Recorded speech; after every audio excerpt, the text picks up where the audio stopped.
Pessoal, tudo bem? Bom dia, boa tarde, boa noite a todos que nos acompanham aqui no nosso canal.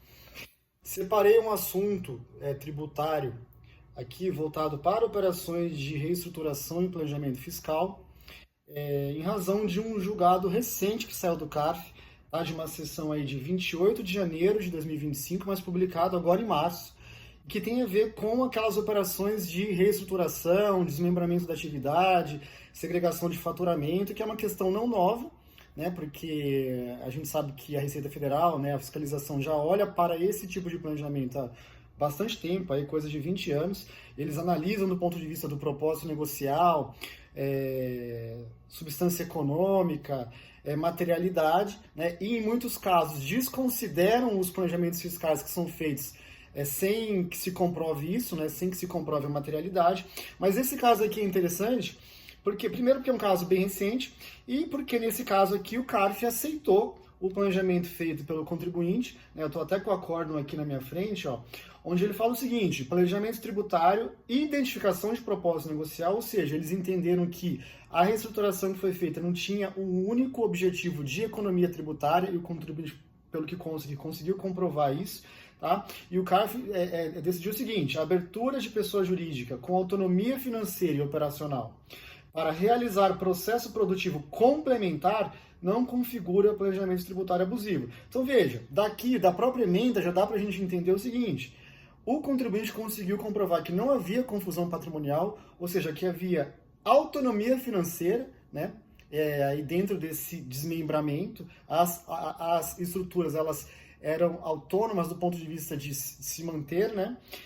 E uma era complementar à outra, ou seja, não era aquela situação já, né, de casos antigos aí, onde havia aí uma cisão ou abertura de alguns CNPJs no lucro presumido, por exemplo, onde todo mundo fazia a mesma coisa, tinha o mesmo endereço, a mesma folha de pagamento, etc, etc, etc.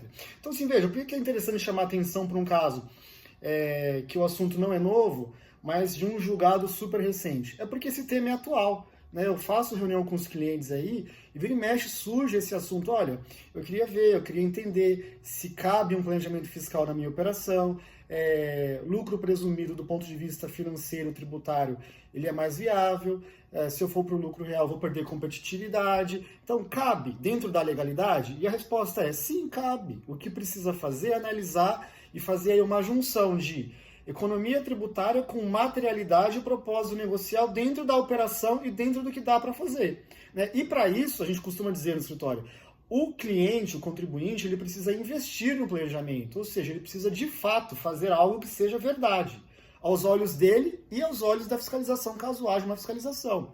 Então veja, nesse caso aqui, por exemplo, o que a gente consegue ver da notícia é que o CARF decidiu o seguinte: olha aqui, ó. Além disso, no caso analisado, a atividade da empresa atacadista, que era a empresa original, é diferente da atividade da transportadora, que foi o resultado do desmembramento, né? E a gente pode citar outros pontos de atenção que fortificam o planejamento tributário, né? Que fazem com que o contribuinte consiga opor isso ao fisco, né? Do ponto de vista de, olha, ter quadro de funcionários próprios em cada empresa, ter um site, não ter confusão de endereço, ter controles contábeis e financeiros independentes, sabe? Não ter aquele excesso de mútuo intercompany que mostra que não há autonomia financeira, ter uma ser complementar à outra. Então, veja, uma parte do processo produtivo é feita na empresa A e outra na empresa B, e por aí vai, né? Fazendo uma análise que mostre verdade, né, que mostre materialidade no planejamento, é possível implementar algo que seja legal, né, e que seja absolutamente defensável caso haja fiscalização, né, sem risco de não passar da primeira, da segunda pergunta, né? Então, assunto atual, o acórdão é o 14.01.007.372, da sessão de 28 de janeiro de 2025 do CARF. Quem quiser mais informações sobre o assunto, tirar dúvidas, enfim, discutir o caso, eu fico à disposição, deixo meus contatos diretos no vídeo aqui, vai falar diretamente comigo aí pelo WhatsApp. Beleza? Abraço!